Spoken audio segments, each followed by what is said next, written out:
Hello, everybody. I had a little stumble there in my throat. That was weird. Welcome to episode. I think we're at 17 now. I have no idea. Man in. Yeah, it's. I've lost track. I don't know. Mike here with you, as well as it's Terry Ryan, and we don't have Chuck today. Chuck is getting ready. He's going away for the long weekend. Also, he still just hasn't recovered yet from getting to meet and talk to Doug Gilmore over the weekend. Also, Dubas is in town, so as much as he's like, "Oh, I have to work," I'm pretty sure he's just hanging outside mile 1 with a resume, just like pacing, waiting to try to catch Kyle Dubas and get a job. But we're here for you for the show, brought to you, of course, by HeadCheck Health. And we have a big one today. Literally, we've got Big Al Iafrate, which is exciting. Looking forward to that. Al and I've gotten to know Al in the last, talking about our guest, Al Iafrate, as I start my Instagram note. But Al Iafrate is a good buddy of mine now. We go back a couple of years, maybe 10, doing these alumni events. And, you know, he was one of my heroes growing up. I was at the game. I don't know if those of you who are as close to me in age or those with a nostalgic love of Rock'em Sock'em hockey, you might have gone back and watched the previous 30. I think what are we at, 31, I think? We're at a lot of Rock'em We're at a lot. Don put him out when he was, I guess, when he had a show, The Grapevine, in the 80s. It started. I don't know if you guys remember that. I'm dating myself. I very much do. I love The Grapevine. It was great. First time I saw Eric Lindros was on The Grapevine. I think me too. And I remember my mom seeing Mike Ricci on. You're right. Mark. I remember him being on there too. I remember him being on there, and my mom being like, "Oh, he's a handsome young fella." And then like a couple years later, seeing a picture of Mike Ricci and being like, "That's why you wear fucking visors, kids." I know. That's funny. He had that thing broken quite a few times. Yeah. But it looked great to watch, and I love when he went up to the show and he grew his hair out. A lot of people talk about the Jagger mullet, but Mike Ricci for a long time was really noticeable out there. He was great to watch because he had a flair for the dramatic on the ice anyway, and he had that flow going. I loved it. But so back then, Al, in one of those early Rock'em Sock'ems, there's a goal of Al going end to end in Maple Leaf Gardens. So this is true. We went with Mount Pearl. The reason that I loved Mount Pearl minor hockey in Newfoundland was because if you made the All Star team, one of the two, every division had an A and a B team. It wasn't called like our top level on the island would have been Adam A. Yeah. It wasn't Adam AAA or AA. Each town was represented. You were in the A. I think there's eight or nine teams in the A. If you lost, and then you got sent down to the B, kind of like European soccer works. So yeah, there's like a lot of it's a lot of it's based on population, but then it's relegated. It initially starts with population, and then it's done through like relegation and success and all that kind of stuff. Yeah, an example would be when we had my dad on here, Terry Ryan Sr., a few weeks ago. Mm-hmm. His team in Grand Falls was definitely overrepresented by unbelievable players. Yeah. So they were beating St. John's, I think he said 10 and 11 to 1 in the final. Yeah. Whereas a lot of times Grand Falls is one of those bubble teams, right? Like, because sometimes in the A level they also don't go 9, they go 5 or 6, whatever. They don't want 4 teams to get fucking blown out. So often, Hockey Newfoundland will step in, and that's great because logical sense and everybody agrees always should trump bad ideas. But anyway, so we got to go. So I was on the Adam A team, and my dad was coaching the midget minor team or the midget B team. So we decided on, because everybody gets to pick at the beginning of the year where you're going to go. The Pee Wee team, A team, always went to the Quebec International Hockey Tournament. And that was a tradition that I can't believe ended, but it went on for like 40 years. So the Pee Wee team was the only team that knew where they were going. Everybody else, you had to vote. Mm-hmm. For example, my other year, Adam, we went to Cole Harbour, Nova Scotia for the SEDMA tournament. A lot of people in Atlantic Canada know what I'm talking about there. In Pee Wee, we went, to the Quebec tournament. We also went, in Adam, because again, I was in Bantam. I didn't play Bantam. I can only refer to minor hockey as 4 years because I played junior at 14, so it's fucked up. But so my other year, Adam, Dad says, why don't the midget B team and the Adam A team go to the same place? There was a tournament happening in Alliston, Ontario. Alliston was where Daryl and Darren Shannon were from. I ended up playing with Darren in St. John's. And they were NHLers at the time. It's not far outside of Toronto. Maybe I'm if I remember correctly, an hour to an hour and a half, and up around Bolton area. And I think, I'm not looking at a map, I just remember the teams we played and where we went. But so anyway, we go to this tournament. So, and it's a time of year, again, in Newfoundland, it's not like we can drive, this wouldn't be a big deal for someone from Toronto or even lots of times from New Brunswick. You can just drive down to Maine or wherever the fuck you want to go. We got to, it's a big deal for minor hockey teams to go on a trip. So we've got this trip. We're up there. So my dad, his coach in junior was Harry Neal. And Harry Neal was doing the games with Bob Cole, with Don Cherry. He'd jump on. He was, he was a commentator on Hockey Night in Canada. So Dad would tell me this and stories of Harry Neal, like how many times I heard that when Harry's on TV every Saturday night. At the very least, so you can imagine how Dad talks. So then he goes, we're sitting there ready to play this tournament in Alliston. Yeah. And one of the boys on Alliston goes, Terrence, fucking Harry Neal? Like, Toronto's right there. So he's like, yeah. So we drove in. Not kidding you. We drove in to go to the game. We had it set up to talk to Harry Neal. Okay? We got a hold of him somehow in the days before the internet. How the fuck did we do it in cell phones? I don't know how. Anyway, we got a hold of him. So we drove down to Maple Leaf Gardens and we were going to meet him in there. And Dad was going to introduce us to the team. We had a budget. We had money raised. So we bought, whatever it was, 50 tickets to the game. A few of the parents and everything were there. Maybe 60 or 70. And then, of course, we go to get on the bus.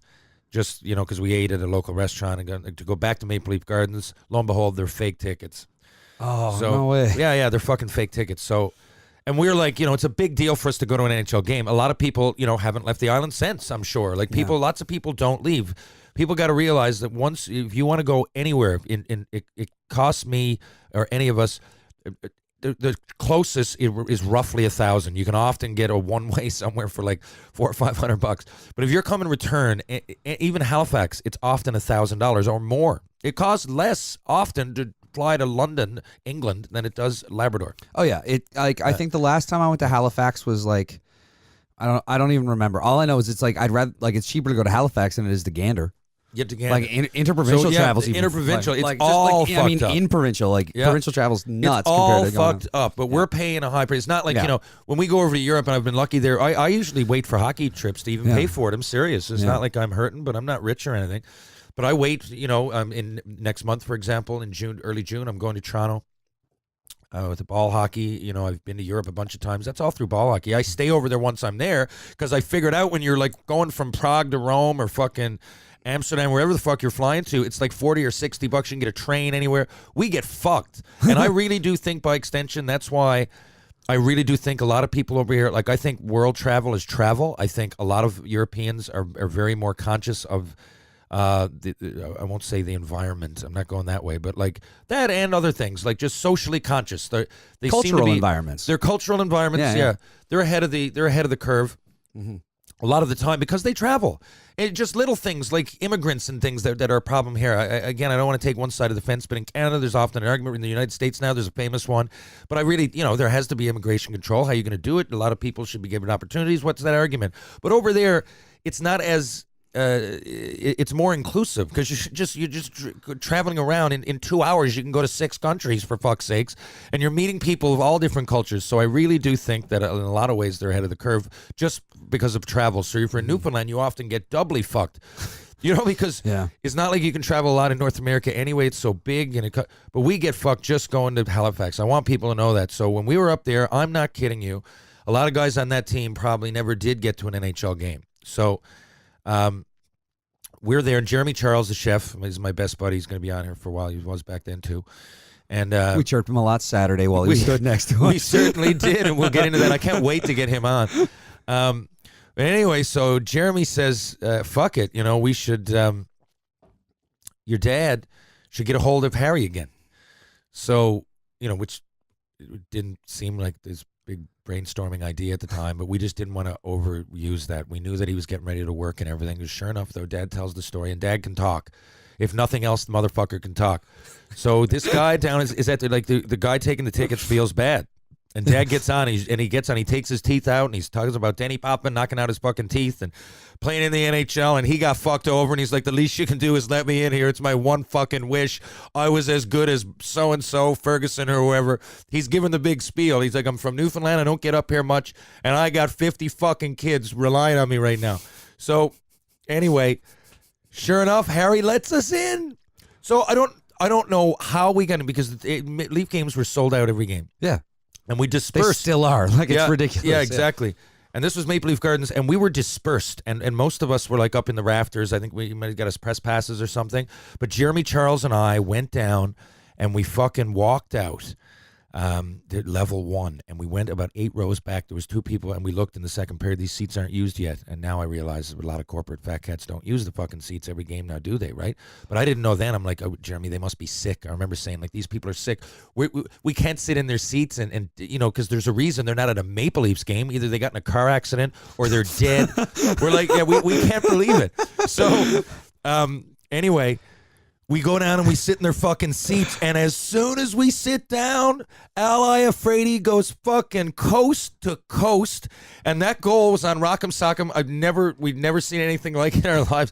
He went end to end down this fucking off wing, pull it over in front, and fucking shot her in, and Sherry does a big thing on it on Rock'em Sock'em.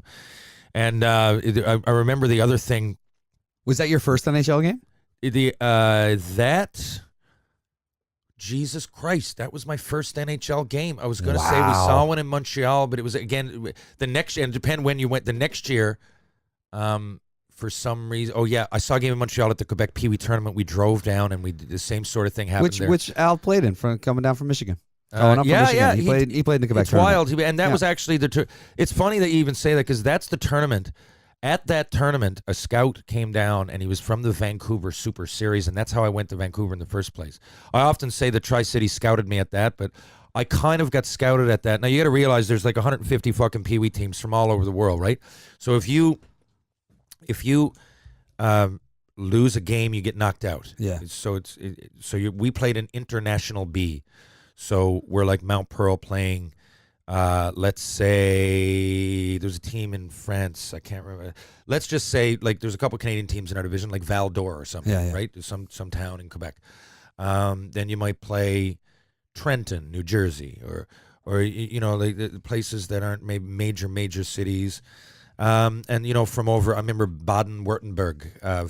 They were from Germany. It was another smaller place over there, but we were winning, and that ice was bigger than Mount Pearl at the time. And look, I'm telling you though, at the time, I'm telling a fucking story, and like Dad would say, I'm simply stating fact. I was fucking dominant. Like, we won the All Newfoundland that year here, like 16-0. I had people that thought I should have moved up and were pissed off. I didn't. I tried to, by the way, they wouldn't let me. And I was getting booed. I mean, it was a bad. That's why I had to fucking leave. But I was 6 foot.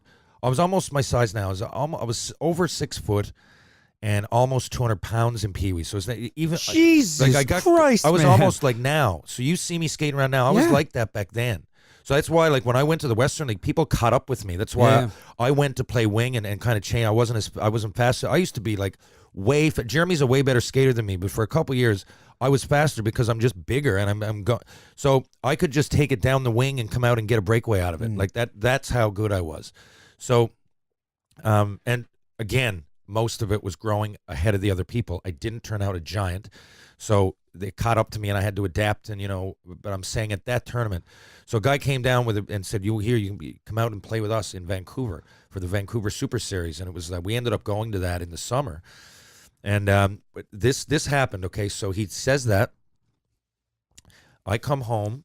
I'm closing the book on the Al Iafrate story, because I get so many of these, but. They're interesting, if nothing else. So, that was my first NHL game, yes.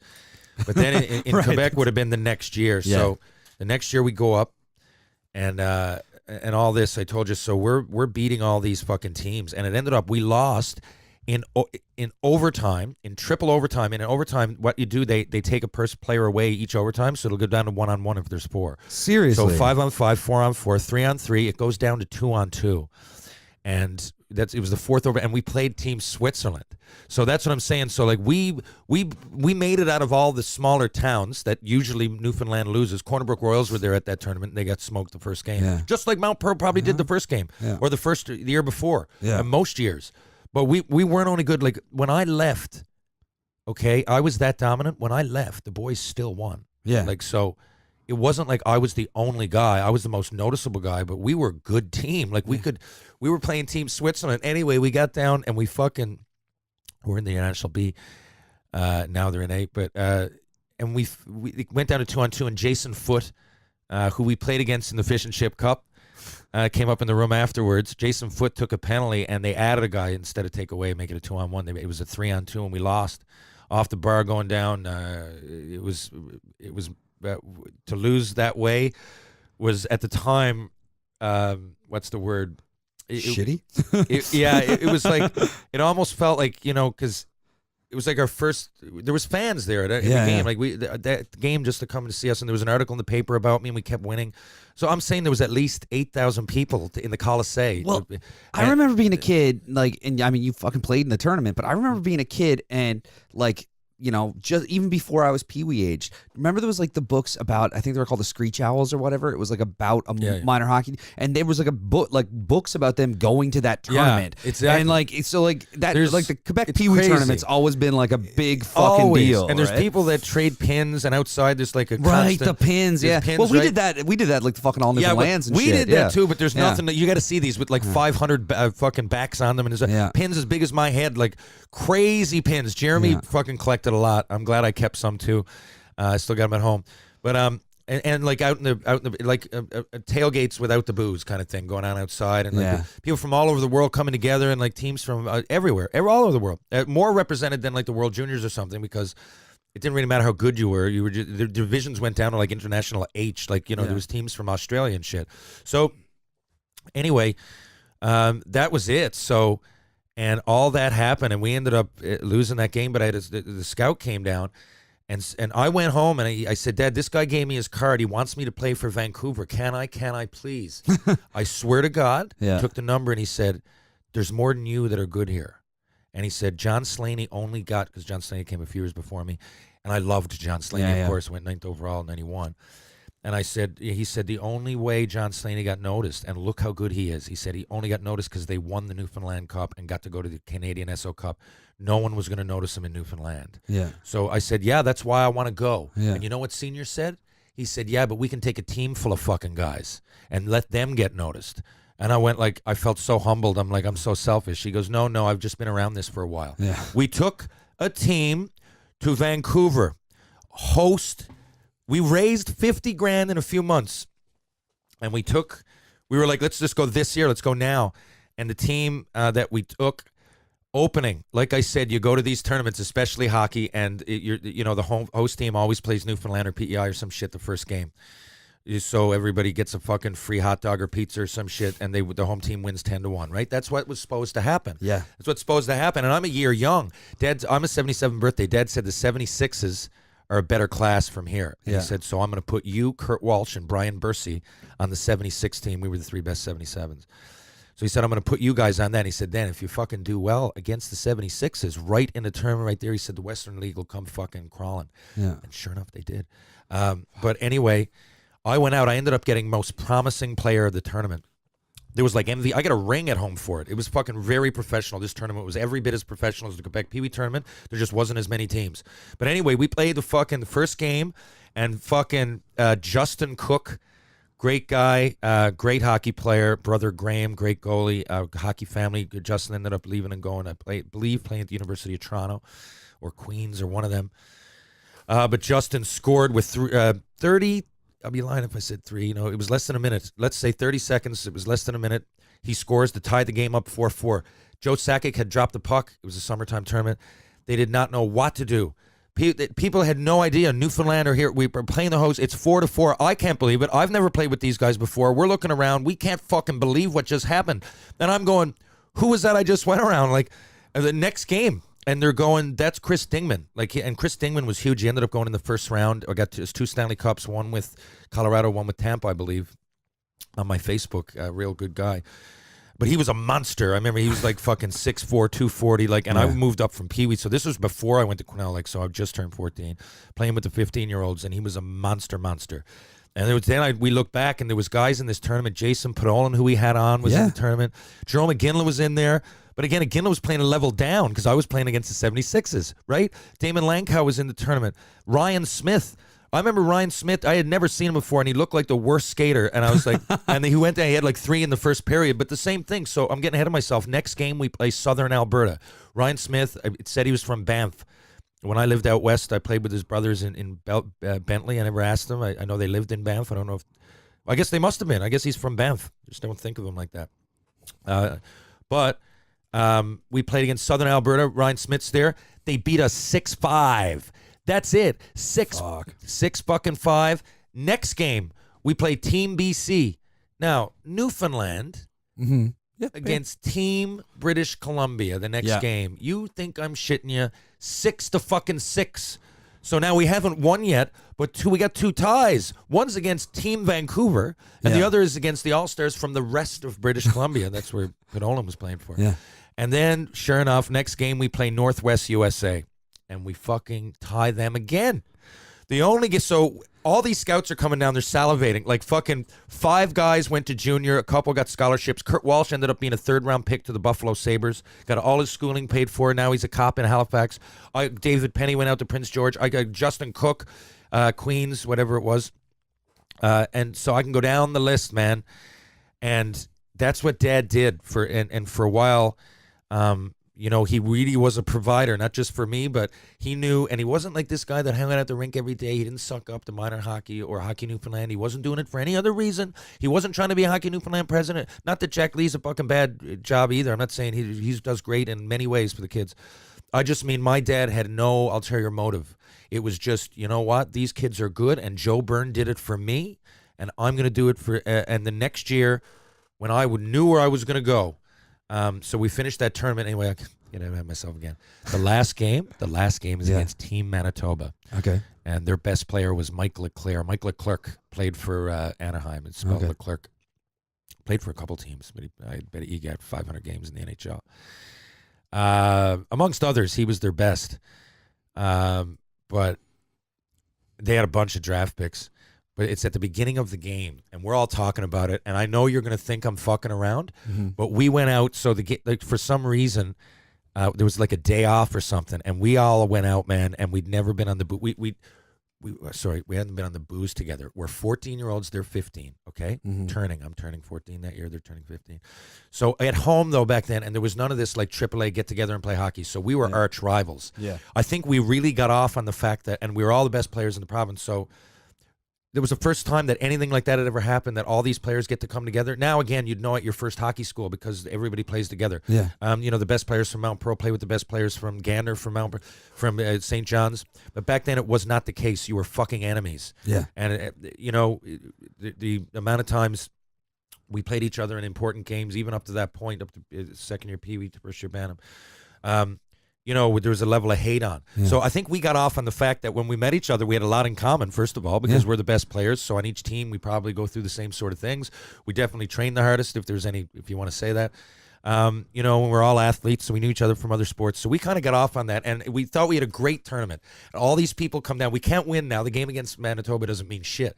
So, and we've all been scouted. I knew at that point I was going to Tri-City. I went out with Chico Resch that day. We were all staying down from Vancouver.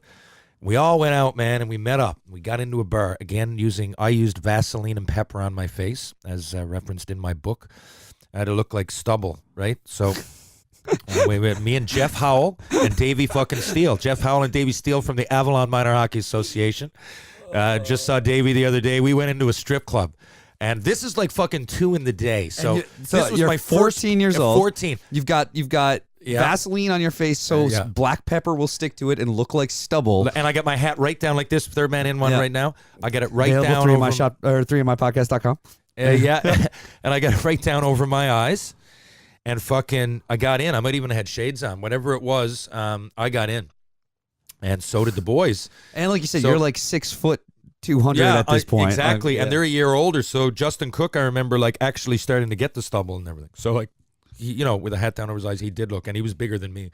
So, and to be honest, this was probably a shady bar in Vancouver that just wanted to make money.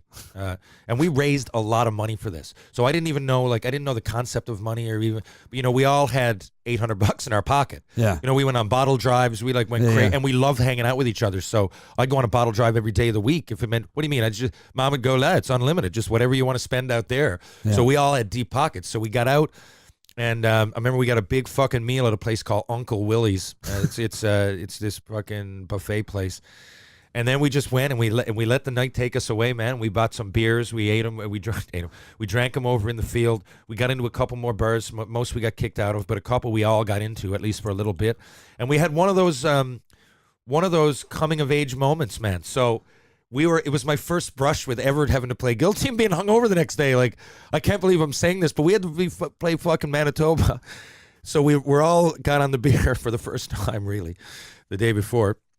Like that anyway, in bars and shit. And so we just showed up and we're like, let's just give them all we got. And we said, you know what? And this is not going to be a good story that we won. Yeah. We lost 10-0. We put it up. The first fucking face-off, I took my stick and I fucking whacked the fucking Dorian Anik, who ended up playing with in Tri-City, over the ankle and tried to start a fight again. I'd never fought, just trying to. And I remember Dad even laughing because he's like, this is the Western League. They're not going to give a fuck. They know exactly how much you guys play now, who you are. And get physical is only going to help you. So we fight. He didn't say that out loud, but he said it in so many fucking words. And so that was it. And they were game, and they had a playoff to play. But and I went right out of D. Then Vern Beardy was his name, a great defenseman in the Western Hockey League. And anyway, we fucking put it up. And I think at the end of it, there was about 8 of us thrown out because that was a line brawl right off the hop. We lost 10-0. And fucking at the end of the game, we just had an unbelievable time. I remember we cheersed. Dad wished us all luck. He said, boys, and the guys who didn't get drafted or whatever, it was still a great time for them or get noticed. But that was it. I know that's the end of a long story. But the point there with that one being, that my dad went way out of his way for other people a lot. Not only was he a good coach, but he was a good provider. I believe if he'd stayed in it, he would have been a good GM somewhere.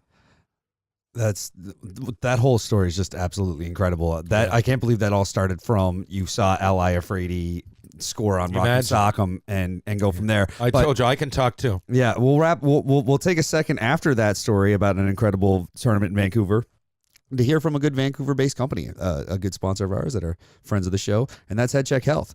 So here's a couple words from HeadCheck Health. Concussions are serious business. Concussions and post-concussion syndrome had a huge effect on my career. Whether you're a player, a concerned parent, a coach, a risk manager, or an executive, they're a major area of concern. HeadCheck Health has developed software and services that improve the way concussions are assessed, tracked, and managed at all levels of sport. Their goal is to create a safer environment of play by giving better tools to the individuals responsible for documenting and assessing concussions and providing better data to administrators to make real health and safety improvements. HeadCheck currently works with organizations across the country like the Canadian Junior Hockey League, BC Hockey, Rugby Ontario, the Western Lacrosse Association, and more to advance their concussion management practices. If you're interested in learning more how HeadCheck can help your team or organization, please visit headcheckhealth.com or email info@headcheckhealth.com. That's headcheckhealth.com or info@headcheckhealth.com and tell them TR sent you. All right, so huge thank you, of course, to HeadCheck Health. And now I guess it's time we should get into our Oh Baby moment of the week. I know we both have a couple things we want to talk about, so let's get into that. So for me, I think the biggest Oh Baby of the week has just been the ability to get out to Hockey Heroes Weekend for the Heart and Stroke Foundation. It was an incredible cause, just great weekend. I was a little late getting there. I missed Friday night. I'm told you guys had a bit of a time. Yeah, it was a good time. I'm told Friday night was a bit of a time. Charles live tweeted the draft, which seemed like also super fun, but I was just getting back from a trip and didn't make it down. But all day Saturday, all day Sunday, we were at the rink. Got out Saturday night with everybody again and had again another really great time. Yeah. And it's just the whole weekend. It's such a great cause, but on top of that, it's such a great time. You get to hang out with not just these NHL alumni who are so generous with their time when they're here for it. They're all here because they love it and want to support the cause. Al, I know, is someone who's very much in that boat as someone who survived a widowmaker of a heart attack. So he's somebody who's really closely tied to it, and I mean we all are. But it's just such a wonderful cause, and it's just a great way to like it's almost too fun and too enjoyable to also be such a good cause. You know what I mean? I hear you. That's now you know exactly where I went in Edmonton. It wasn't heart and stroke. It was Alzheimer's, but it was the exact same setup. Yeah. So, these guys, and I want the local people to know that a lot of the people that, and the boys did it in Saskatoon, Moncton, Halifax. They do it a few different places.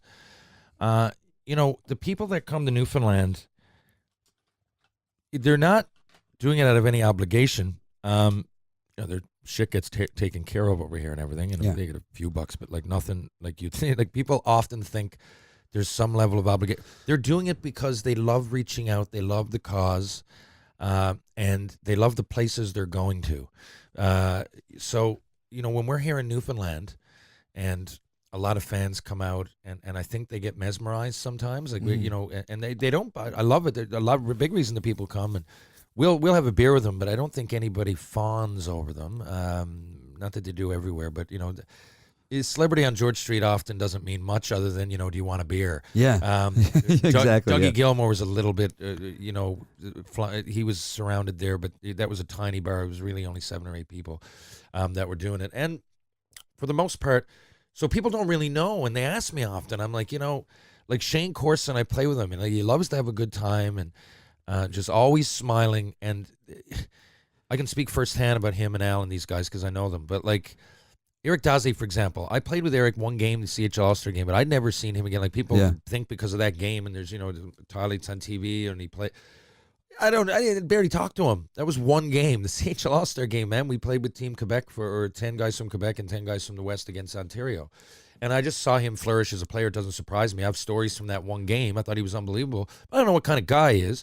And last year I met him coming over here. And, like he said to me, he's like, what gets addictive when you're playing, it's not, I think a narcissist would get addicted to the fame.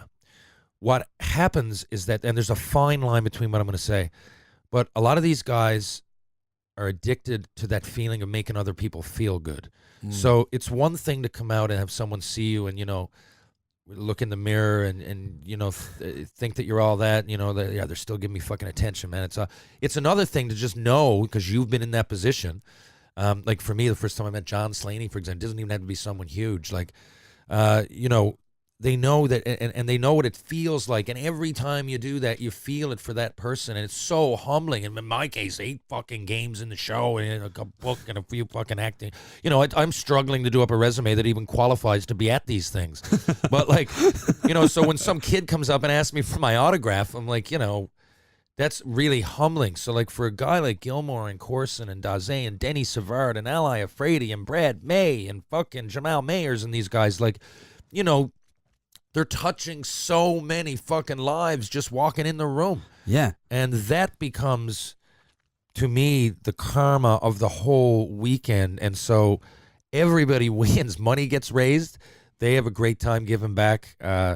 We definitely have a good time. And I think more and more people every year, I know this is going to sound outlandish, but on a relatively smaller level, like some people are coming and like there's kids at that thing that are 5 years old that are going to get into hockey because of that, right? Like, I'll get into this later, but there are an umpteen million amount of people that are going to get into basketball in Canada because Kawhi Leonard hit that shot the other night. Yeah. And that's one thing that happened in basketball in the last, let's just say, let's say in Toronto sports since the Bautista home run. So that's 3 years, is it? So those things are great for a big populace, but they happen once in a blue moon, whereas these guys can chip away like hometown hockey and every single week go into a new place and, not the exact same group, but there's enough in the NHL alumni, and it's a great family. I'm glad to be part of it. And they reach out and, they get whoever they can to come in and help out, and it's different faces and different names, but not everybody's involved. Right? You won't see more than 3/4 of the old guys who played because they either got other things going on, not always selfish reasons. Sometimes they are, but like it's just there are a lot of people, you don't get to see much anymore. So, I mean, what did you think of seeing Doug Gilmore, or even PJ Stock on your, he was on your favorite team? Yeah, I mean, PJ was on my favorite. Well, Al played for the Bruins.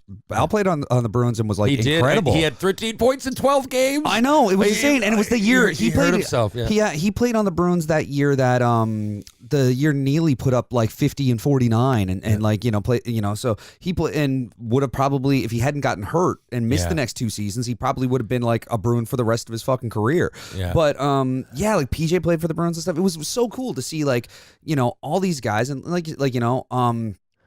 get a chance to just for one hang out with them and be around and just like I didn't play this year. Me and Chuck Ken Reed, friend of the show, challenged Chuck to put on some skates and fucking figure it out for next year and get on a team. Well, so we're hoping now that we know, we'll put a team in. You just got to raise $16,000. We'll figure it out. That's how to get into that tourney, and we'll do that. We got the means to do it. It only helps. But it was just like being around all those guys, getting a chance to meet Dougie Gilmore, meet Shane Corson, meet Big Al, you have a chance to chat to John Stott, who I hadn't met when he played here and stuff. But I mean, all these great guys who are just incredible people, super nice. I mean, PJ sat down with us, was super generous, but with his time to do a quick interview with us and all that kind of stuff. Like all these guys doing this stuff. And then on top of it, you get to go out, you get to hang out with them. If you're lucky, you get to go to the social, and then maybe you happen to go to the bar, and they're all at the bar after too. And it's just like this really fun night. And then on top of it, for everybody who wasn't me, you got to play fucking hockey all weekend too. It was awesome. And those guys, how about that? They can go out. Do you see now? I couldn't. There's one. I won't name names, but there's one guy in particular from Saturday night that when he showed up on Sunday morning and was like, all right, let's go play hockey. Everyone's like, one of the alumni were like, how are you alive right now? Well, now listen to this. I played with Shane Corson, who is as good or bad, whatever point of view, as any of it. And Corson would be there. He'd grab me and he'd be like, if you can't do it, don't. But he's like, we're going to be first at the rink and we're going to ride the bike and get our sweat on before practice, not after. And I'd be like, fuck. But that's it. And if Course couldn't do it, he wouldn't. And that wasn't, I'm saying this, it wasn't the night before a game. Yeah. We ever got fucked up like that. But I've been fucked up with Course a few times, man. He can pull it off. But like, now you see this. Now here's what I got to say to you. A lot of those guys, now I met Dougie Gilmore the first time. I knew most. Yeah. We went, Luke Richardson I met the first time. Most guys there I had at least met last year. And a lot of them, at least half of them I'd played with on these things before. Places like Labrador and Moncton and mostly Atlantic Canada. And they're like great guys, but like I said, so they all kind of trusted my opinion where to go. So, I got a few bars on George Street I like to take everybody to. So, a few of them I popped down to Trinity for a minute just because it was a long way. Trinity was at the other end of the street. Yeah. They're my buddies. I went in there for a great bar. Just a phenomenal bar. It's one of my favorite spots to hang out. Me too. And then, Greensleeves was packed, but I said if I don't go and see my buddy Stephen Hancock, Lex Griffiths, about it. So I went in there for a little bit. And then we got out of there because those were packed. We stopped by Kelly's, where it's Bird Dog's. Well, Bird Dog hung out at all the bars, but Bird's last going off favorite hangout. It was his haunt, yeah. And so we go down there, and I took a bunch of those guys. So, and I'm there with Dougie Gilmore. My friends are, and Kelly's had some people, but it wasn't packed. It's a perfect place. And, and my buddy Steve Davis was on stage. So I got up and sang the few boys' songs. And I love that. Of course, is like, get Dougie Gilmore going. And I've never met Dougie Gilmore other than playing those games I fought Domi against him. Which he says he remembers. I doubt he fucking did, but he loved the story. I told him the story, and he was fucking loving it. And my dad, actually, side note, my dad played with his brother Davey Gilmore. Oh, really? Okay, so when Dougie Gilmore went, it's not only did I meet Dougie Gilmore, I took Senior with us the weekend. Yeah. And Senior went right over, and I had no idea. Senior does all that talking, he said Davey was an unbelievable player. He said he was almost as good as Gilles Perreault. He could have played longer. I could not fucking believe what I was hearing. So he went over to Dougie, and Davey is 13 years older. Yeah. So Dougie, I'm guessing, looked up to Davey quite a bit. Yeah. Davey's in junior. Doug's like 6'7", impressionable kid, watching him score all those goals and everything, and play pro hockey. So anyway, but all those guys. So then we go over and we go to the Bull and Barrel. I take him in there. There's another great friend's bar, Tino Borges, and Tino's up on stage playing with Chad Murphy. Yeah, because Saturday night when we were there was actually Tino's birthday. Yeah, I didn't realize it was Tino's birthday. Yeah, it was Tino's birthday, yeah. So it's a small little bar. Reminds me, and that's the first thing Dougie Gilmore said when we walked in. He said, he looks over at Al. He said, "Where the fuck are we? New York?" Because it's got that feel to it. It's got the brick walls. It's got that old, some really cool lighting and stuff. Really cool lighting. It's pretty much only classic rock played in there. Normally they just have like a loop of music videos from like the 80s and early 90s and stuff just going. It's great. Right, and it's got like kind of music memorabilia on the walls, and a musician runs it. You know. So anyway, the band was playing. This thing is tiny too. Like, I know what the boys meant. It's tiny. Like if someone's on stage, it takes up a fifth or a quarter of the bar. Easily. So almost the whole dance floor. So like, I call it a dance floor. It's the floor. It's the floor. There is no open space more than 4x4 in that whole place. So. No. But anyway, it's so we took them over there. The boys had a great time. I bopped out early. Like when I say early, I don't know, 2:15 in the a.m. Are we talking Saturday night now? Yes, yeah, because I was there too. Because I snuck out. I wasn't there on Friday. I snuck out of like me and Maria were at the the big event thing, and then like around 11 o'clock or so, we're like, you know what? Let's get out of here. Let's pop over to the bowl for like a nice quiet drink, and then we'll go home out of it. And we walk over to the bowl. We get in. Make our way the long way around because there's a crowd at the bar, and you can't just get in. And so we go around to like the side, and we are like, okay, we'll just grab a quick drink, go home out of it after that. And within 2-3 minutes of being there, you walk in the door with Dougie Gilmore, and I'm like, well, this is going to be a night now. Yeah, I loved it. Okay. Well, Dougie, it was wicked. It was awesome. After senior talk to him, he won his affection. Yep. Dougie's there, and he goes, well, where are we going? He's like, I trust you. Why would I trust them? And I'm like, holy fuck. And then when I had Dougie Gilmore with me, then a lot of other guys want to come. And when Chorus came, they're all like, okay, Terry and Chorus know where to fucking go. Yeah. So anyway, but the thing is, okay, so take that night right there. Yeah. Now, those guys are all of a certain era, okay? Yeah. So they're all between 40 and 60 for the most part, right? Yeah. So Brian's probably Soupy's probably the youngest, eh? Probably Brian Campbell, yeah, and he's probably a couple years younger than me. I think he's 39, 40, like around that. He looks 25. Really does. Or 15, like he looks young.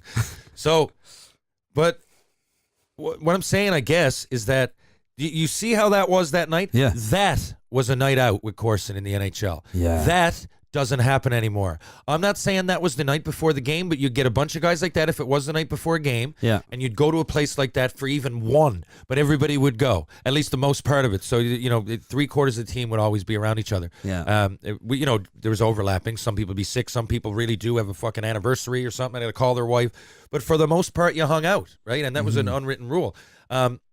And if it wasn't the night before a game, and we all went out, and it would often erupt into that. And it's not like I said, we not only were many clubs, the boys love to be around and be able to hear themselves to a degree. Live music is good.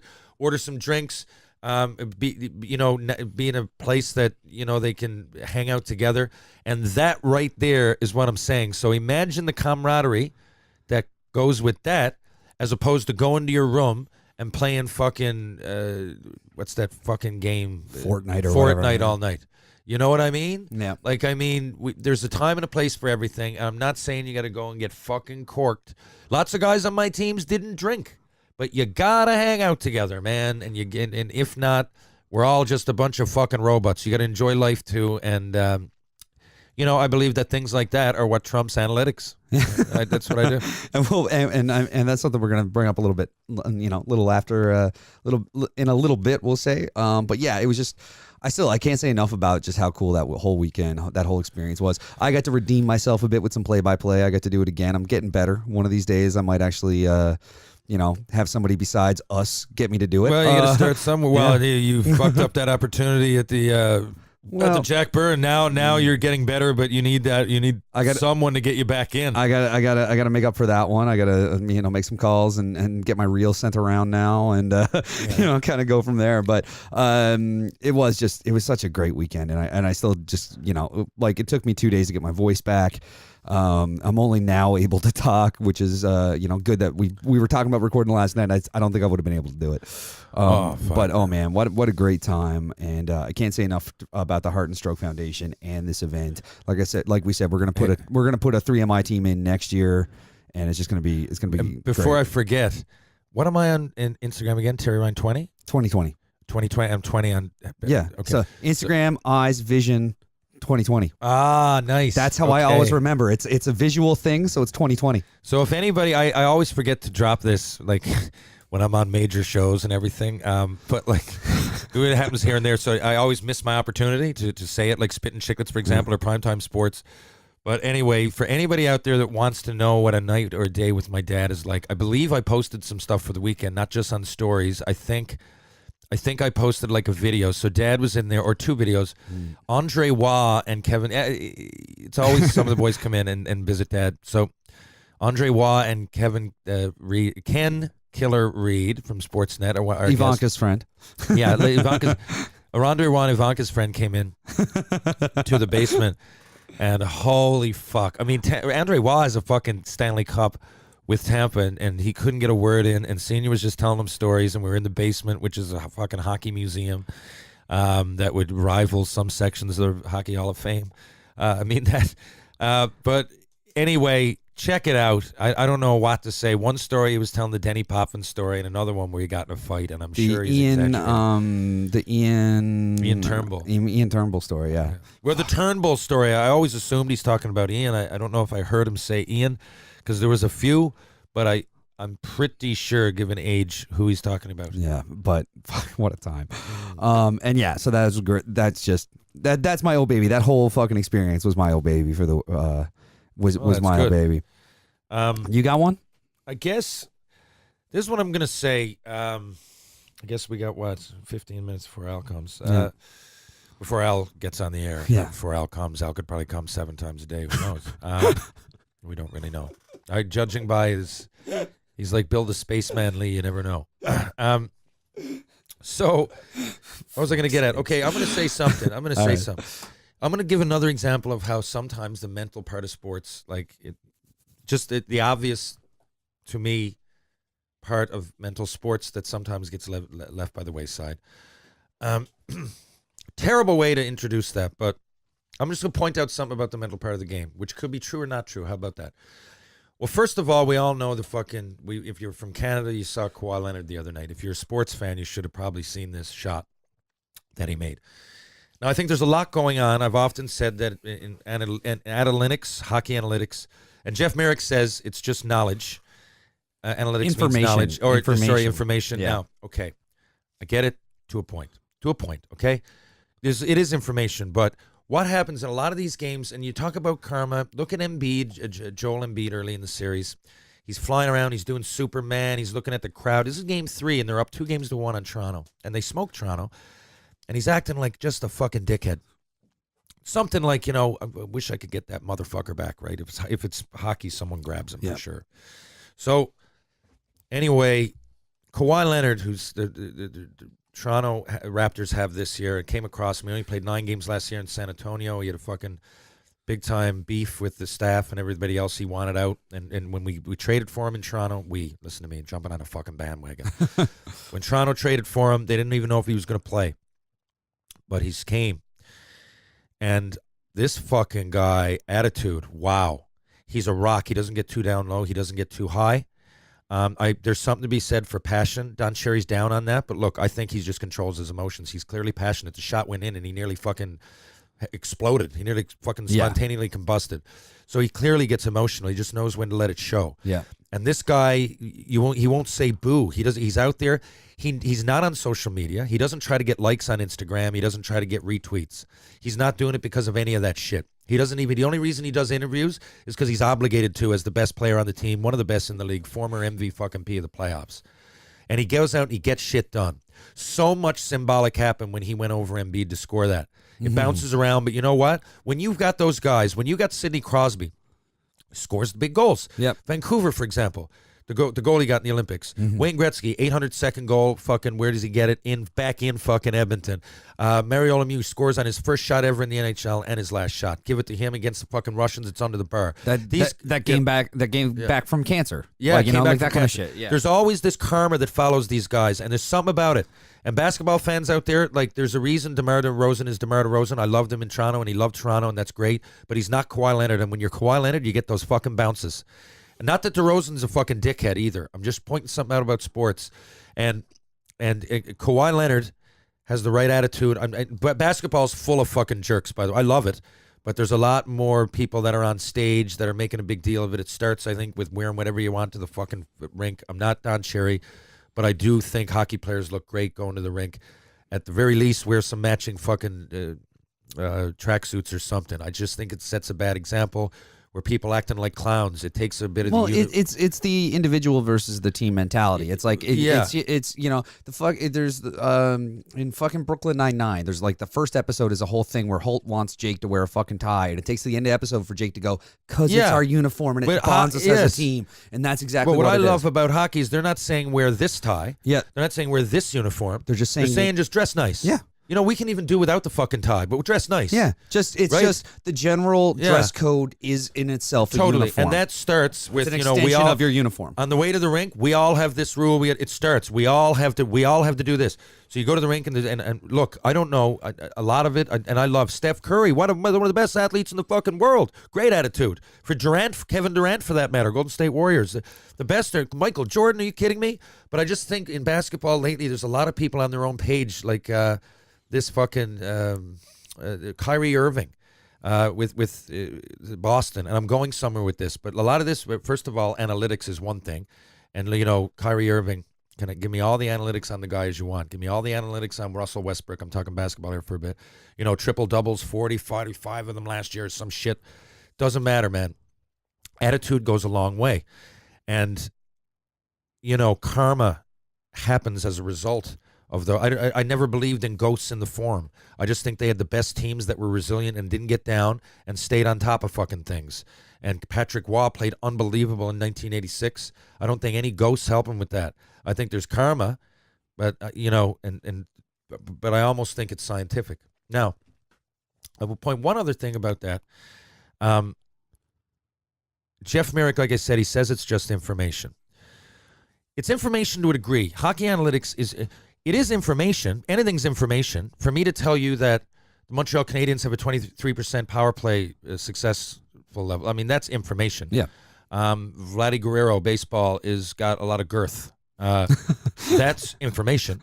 I can dissect it. Yep. I can even say, you know, Montreal are 23% on the road overall, but at home they're 27%. So that tells me that on the road it must be like 15%. There's somewhere to go with these analytics. But when you start telling me that, you know, some right winger stats, which right winger has better third periods at home in the second half on a fucking Tuesday afternoon games while wearing fucking blue, I think that's for the birds. And I know you're going to get numbers out of that, but it can't equate things like Kawhi Leonard's attitude. And, you know, it often, it's one shot and it's one bounce, but it more often than not bounces on the right side of things. Steve Yzerman got the bounce. But you know what I mean? Gretzky, Lemieux, these guys get the bounce. They also got the right attitude. Yeah. Allen Iverson never won much in basketball. You know, now the culture's changing and the world's changing. Brad Marchand wouldn't survive a fucking game back in my era, but now he does. I just think as a rule, you know, it might be less percentages now, but I think there's something to be said for it. That's why Columbus against Tampa wasn't that much of a surprise to me. I didn't bet on them, but it wasn't a surprise. It was a surprise 4 games. Yeah, I think the sweep is what fucking shocked me on it because I didn't think Tampa was getting out of the first round anyway. Yeah, you're right. But, you know, I'll bring up something that's not. In 1972, Bobby Clark went out, and I believe it was Vladimir Krutov was the guy's name, but he was on fucking Russia, and he was dominating. And that line was really starting to fucking come together. And Bobby Clark went out, and he whacked his ankle, and I believe he either fractured it or broke it. I don't know if Krutov played. He definitely wasn't the same the rest of the series. And I know that's not good to hear, right? But it's sports. Kharlamov, that's it. It's sports, and there's you know, someone's going to win, and you put a prize out there, and someone like Bobby Clark, fucking Broad Street bully motherfucker that he is at the time in the 70s, he's going to break your fucking foot, and the next guy comes. It's war out there. Now, are you going to... He'll even take the suspension. Like right now, there's nothing preventing someone on either team to go out and spare a guy and take the fucking 20-game suspension and their team have a better chance to win the cup. I mean, shit like that happens. I'm not saying I fucking condone it. I'm not saying I'm behind all of it. But that Bobby Clark move influenced the series, and that's not analytics. How about, does any baseball fans out there remember 1988, Kirk Gibson coming up in the 9th fucking inning, and in L.A., They got the home bat, and he's got fucking torn ligaments in his knee. Now, you watch him after he hits the ball in that game. Tommy Lasorda puts him in. I'm sure Tommy Lasorda isn't thinking, well, analytically, Kirk has a bad fucking knee. No, he said, you know what? I'm looking down. Who got the most passion?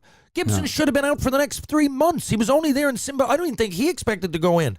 As he goes to he can't even walk to the batter's box. And he walks up, and he's fucking limping. And he fouls off a couple. I believe the count goes to 3-2 because he's a fucking dog. And he fucking takes one outside and launches it over the fucking right field fence. And I'm telling you, it's one of the most beautiful moments in sports you will ever see. That had nothing to do with analytics. Now, Merrick's argument is that, but still it can be analytically evaluated because that led to a result. Not really, though. What are you going to type in the computer? The amount of time someone's on the bench that has passion. Someone with a torn MCL or ACL. Yeah, not hits really. A fucking right, walk-off dinger to, Exactly. Yeah. And one more. I'm going to give you one more example. There's a kid, Jason McElwain, okay? Watch this YouTube clip. He's the manager of a high school basketball team. And he wanted to play. I mean, he shot hoops and everything, but he couldn't play on that team. People thought he's autistic. No, he had no hard feelings or anything. He just became the team's manager. He got the water. He did other things. And they loved him. So they put Jason McElwain, I believe, Mike, McLewain, something like that. Yep. Okay, they put him in the game. J-Mac. He drops fucking 6 3-pointers and gets 20 points overall. How does that fucking happen? That's not analytics. Some autistic guy that never played in an organized basketball game. I'm not saying he didn't shoot hoops. He was a fucking manager of the team, okay? I'm not putting him down because he's autistic, but you don't expect it, do you? Yeah, you it was February 15th, 2006. Yeah. Now you look at that on YouTube, and you take your analytics and shove them up your fucking ass. I don't know. There's something to be said for them, okay? Right? It is information. Like, I want to know what my team's power play's at. I want to know who's even good on the power play. But when you start bringing shit in, it's too much. And the regular season is such a big, regular season, 82 games. It's such a broad fucking sample size that analytics go up and down. It's more like I'd almost want to analyze each 5 game. And then it's the playoffs. And people do that, I know. But then they get guys in the playoffs. Again, I brought up Kawhi Leonard. In basketball, his numbers increase in the playoffs. And he's that guy. So and he even said, because Kawhi didn't play a lot this season. He played 42 games or something like that. And his numbers weren't that great. And he basically said, someone was asking about it. He's like, yeah, but it's not the playoffs yet. Yeah, and he don't give a fuck. Yeah. For personal, I can't believe it. Personal achievement doesn't matter. That ball went in. He wasn't pumped because he shot it. The Raptors won. And like I said, the motherfucker he's the most popular athlete right now in Canada. And 2 nights ago in the world, and he doesn't have Twitter. He doesn't give a fuck about likes on Instagram, man, and I love that about him. And something else about Kawhi that I thought was just on top of everything else when you're talking about the mental toughness and all these kinds of things, and was as that ball comes in with it was 4.2 seconds left is when the ball gets checked in. And he gets it at the top of the circle, top of the circle close, and works his way around to the far corner. And you can hear, and the announcer in the play-by-play call says, he's checking the clock. As he goes and he's making the play, he's looking at the clock because he doesn't want to risk letting that ball go a half second early and possibly allowing them to check, even if it goes in, get them a chance to go back. He waits to release it at the buzzer. And not for the glory of the buzzer beater, but for the don't give them a chance to come back of the buzzer beater, which is that's incredible. And the way he shot it over a 7-footer, first of all, and he had to launch a moon shot just to get the angle right. He had to, there was so much athleticism that went into that. But I just find the good guys get more of those bounces than the bad ones. Yeah, and Milwaukee got a great team. Who knows? And so they, their goose might be cooked, but that's a moment, and it's not always about winning and losing in the end. But that moment there, the fact that Toronto won, Kawhi did that. There's going to be, shout out, a lot of young basketball fans to come out of this. A lot of people are posting polls about this. What's the bigger Toronto moment, that or Joe? That. I think that. I think for a few reasons. Everything that went on this year. And the Blue Jays had already, Joe Carter. Yeah. I thought you were talking about Jose Bautista. Oh, no. That or Joe Carter. I'd have to go with Joe Carter because it won in the World Series. Yeah, that's my only argument. Everyone's saying, with Bautista, it's neck and neck. I'd probably give it to Kawhi. I'm giving it to Kawhi because Bautista did that. But first of all, I'll give you 2 reasons. First of all, that shot is one thing if it goes in, and it's still a huge story. Mm-hmm. The way it bounced on the rim, that doesn't, off the bat, you knew it was out. The way it bounced on the rim for 2 or 3 seconds, the whole basketball world, the whole Canadian world, every single person watching that, the most watched TV NBA event ever in the history of Canada is being watched, and for 3 seconds, everybody was suspended in time. Yeah. Then that, to me, adds to it, on top of the fact that the Jays already have a couple of World Series in their history, and the Raptors, even though they've been here, it was on different terms before. It just didn't seem like the same thing. And, you know, you also got Kawhi as a free agent next year. Who knows if he's going to stay? But all those things kind of added, I think, to the emotion of the moment. And I think it would have been a disappointment had they not, because they went out and got him, made the conference final. So to do it in such a dramatic way. Yeah. And now, like I said, I'm telling you, Canada in the NBA is the second most represented country. That's insane in my lifetime that I'm saying that. And I think, and I do believe that Vince Carter, though I don't love him as an athlete, I think he had something to do with that when he went to Toronto. And now this is going to spur, because, you know, like another whole generation of followers. But and again, I know I'm pumping basketball, but in the end, there's a hockey show. We talk about it because that's our experience. But team sports, just team sports, man. Anybody watching that, team sports. I got to say it.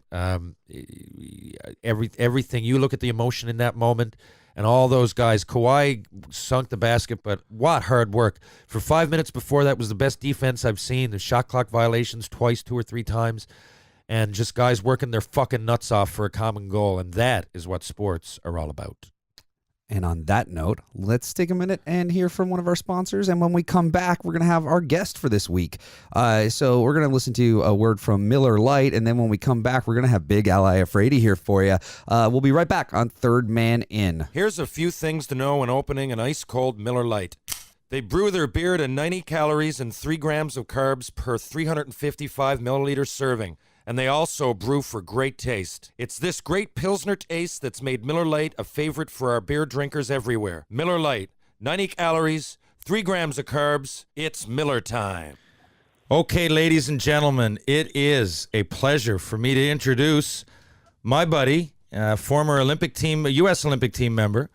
We'll talk about that. Belleville Bull, Toronto Maple Leaf, Washington Capital, Boston Bruins, San Jose Shark, not to mention multiple NHL All Star nominations, and one of the hardest slap shots ever, held the record for 16 years. Albert Anthony Iafrate, how are you, Al? I'm great, TR. Thanks for having me. Well, I tell you, thank you for putting on such a show this last weekend with the Heart and Stroke. I tried to tell people, I guess, who don't know, I warmed them up to, Mike and I have been talking about it, and I guess that's kind of the way I know Al is through these events. And Al, you're one of the guys that comes back here year after year, and some come, some go. But what, I wasn't even going to go here, but what is it, Al? Why do you love Newfoundland so much? No, it's pretty simple. The people, just the culture, how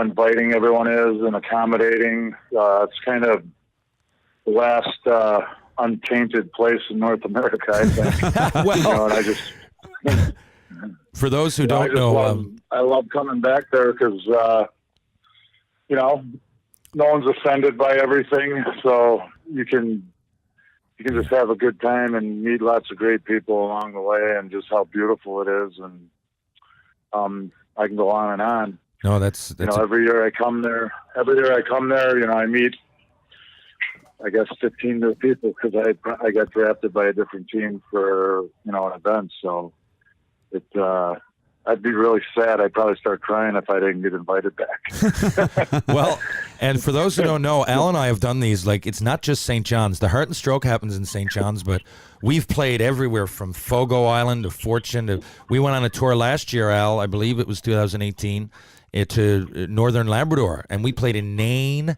in Natwashish. Guys, we played in Goose Bay. We've played in Lab City. So all these kind of places, you get to go in. And Al, I remember immediately when we were up north, you taking an entrance to the nature. Now, I know you're from Michigan, but I'm not sure if you're a big hunter fisherman. It certainly seemed like that to me, given your interest when we were up there. Yeah, I love the outdoors.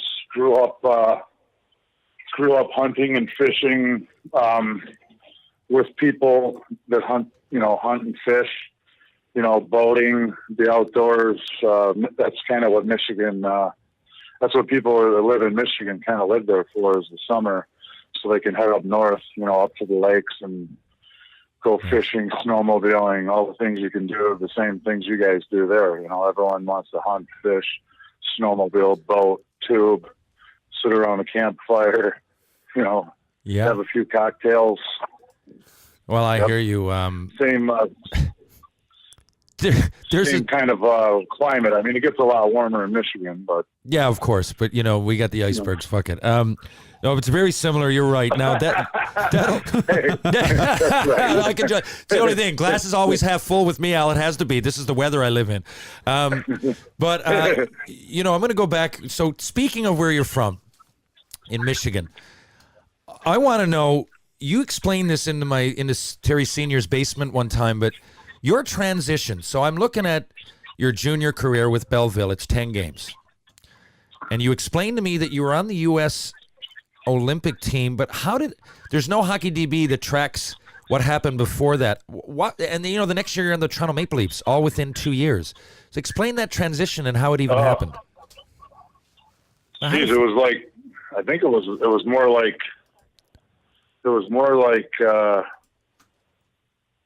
16 months.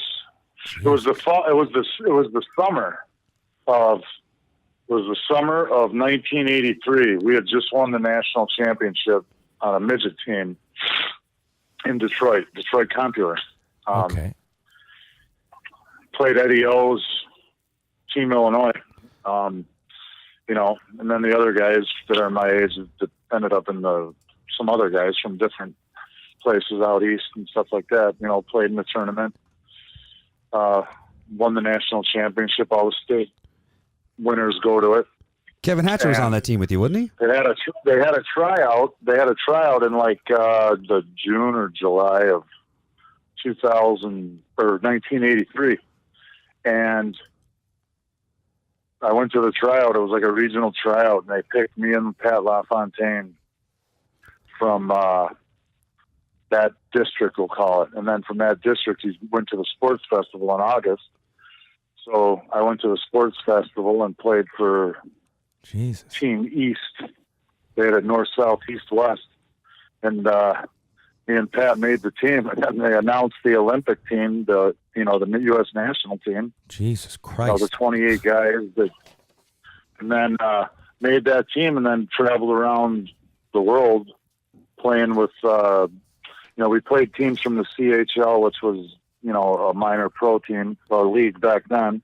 We played all the U.S. colleges, played Team Canada 8 times, played the Russians in Alaska, went overseas to Finland and Sweden and played over there, toured around the world, and then played in the Olympics. So basically it was, played in the Olympics. You're in Sarajevo at the fucking Olympics. When you're a teenager, you're doing everything backwards. Usually it'd take fucking years of playing in the show before you got to represent Canada like that. I mean, that's amazing. So then... Yeah, it was... There to Belleville? I quit high school. I was 17. I was a junior, so I skipped my senior year. And I took some correspondence because one of the coaches, Doug Woog, was a professor in college, and I had a great principal. He's like, I did some correspondence, and then when I got back, I'm like, so am I going to get to graduate? He's like, write a report on everything you did, and I'll let you graduate. And I was like, all right, cool. And did you? So I got home. In Belleville. I was Belleville property. Got home, played for the Bulls 6 regular season games and 6 playoff games. And then I was like, well, everyone's going to spring break in Florida, so can I go to that? He's like, all right, go ahead. Jesus Christ. So I went. So then I went there, and I stayed 6 days longer than I was supposed to. I kept having my mom Western Union me money. I'm like, I'm out of money, Mom. Send me some more money. She's like, why don't you just come home? I'm like, well, once I come home, I'm not going to be able to go back, because I was a kid that like on the week, like we didn't vacation. My parents were from Italy. My mom and dad worked, and we hunted. Like all the kids would go up north and they'd do the boating and tubing and stuff. We'd go up there to kill animals and come home, you know. And, I see what you mean. There There wasn't a lot of vacations in the mix. Yeah, no, not a lot of vacations at all. All the vacations were hockey related. You know what I mean? Because Totally. I grew up in Detroit. And my dad was like, if you played sports, you'll stay off the streets, which was a good scenario for him while he was working. He wouldn't have to worry about me. So, you know, finally I did come home, graduated from high school, and then it was the NHL draft. And then the Maple Leafs drafted me, you know, the fourth pick, first defenseman. So Did you have? it happened pretty fast. Where did you think you were going to go in the draft? Well, I mean, back then, I don't think it isn't like now where you're getting recruited for teams. You know, there was actual tryouts where you had to like perform in a tryout. No trying to, you know, hoard the talent, picking guys and getting them to commit to you before. There was actual tryouts. There might have been a little bit of the stuff going on behind, but I still don't think it's as bad as it is now in youth hockey. But then, you know, I think it was just before I was going to the sports festival. Ricky Kern, who worked for Bill Waters, which was Bernata Sports, which was, I guess, a pretty, you know, big outfit. And, you know, now Ricky is with the Orr Group. So it's always been big. And so they've been around for a long time. He sets a meeting with my parents, and he comes to the house and he's talking about all this stuff and talking about the draft. My dad looks at me and he goes, "Wow, you must be pretty good." Oh my God! There's a shirt idea, like, T-shirt idea. We had no idea. Like, you know, you have no idea. I didn't have any idea, because it wasn't like I had parents who were saying, "Oh, you're the greatest, Al. You're so awesome." You know, I'd walk into the rink and my parents would look at the coaches and say, "If he answers you back, beat his ass." That's why. Basically, that's why you're so humble. That's why you're a good teammate. They were instilling some good fucking values in you, man. But that's wild, Al. I knew that you played on the Olympic team. I didn't know you were actually at the Olympics. I thought maybe half a year and then you jumped to Belleville. So then, which brings us to this. I mean, it's no surprise. You're playing on the Maple Leafs immediately. So why I find this so astounding. Some players, you go that high, you know, a lot of guys are going to be expected to possibly jump into the NHL. But you're again telling me that within 2 years before that, in fact, quite a bit less than 2 years, 16 months, you were playing midget. Midget. We're not talking junior A, and then you played half a year on the team, and then you know, half a year in Belleville.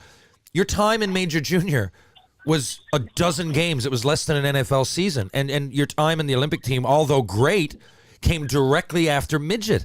Didn't that seem like, to me, the first thing, I can't remember, I couldn't believe, how fast the passes were coming. And I was coming out of major junior, being passed at by like guys like Sheldon Surrey. You're coming out of midget. So how was that transition to the NHL? It must have been overwhelming. Oh yeah, I guess I'm sure there's some fans out there that were like, he shouldn't have been playing, arguably or not. You know, I think it was more just the way I could skate and shoot and all that stuff is why I was there, because I was, you know, I mean, everyone talks about my shot, but when I was young, I was probably always, you know, put a puck at center ice and line up at the red line. I was getting there as fast as anybody. Yeah. And I think that was the reason why. But, you know, looking back, I definitely, you know, could have used some a lot more experience, because I was basically, you know, as they say, learning on the job. And, you know, I was, you know, defending. It was like, you know, my life in hockey had always been, all right, I'm going to wait, see if these guys, when they shoot from the outside, I'll beat them to the puck, and, you know, I'm going to get the puck. And then, you know, learning how to defend, block shots, systems, forechecking, pinching, down low 3-on-3, switching off with the center, switching with your partner, all that stuff. That was all being learned at the NHL level. That's what astounds me. That might be part of the reason why we drafted Wendell number 1 overall the next year. Oh fuck, that's good. Tell us about your first NHL goal. Not that it was Wendell, but that we were picking number 1 is what I meant. Oh yeah, I know what you mean, Alvin. I got a lot of respect for you. Tell us about your first NHL goal. Oh, it happened. Oh, it was in the Forum. Where else?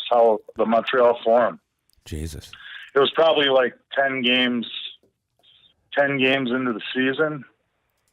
It was on a slap shot against Steve Penny. A classic Iafrate slap shot, or did it hit off something and go in? No, it was a rocket. Nice. I kept the puck in at the blue line and kind of faked the shot, walked around the guy, and just I always would shoot low stick. That was kind of my shot because I was a lefty. Yeah. Left-handed shot. I think my belief is a left-handed shooter has a big advantage on the goalie, low stick side on a traditional goalie.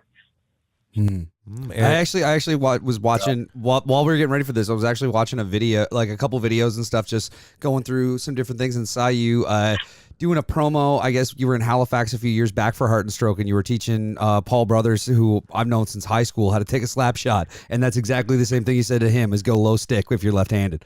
Wow, something I learn about Al Iafrate every day. Al, who mesmerized you the first year? Who came to you? It doesn't have to be on the ice. Who treated you? Who was the first guy you saw that said, "Holy fuck, this is a pro"?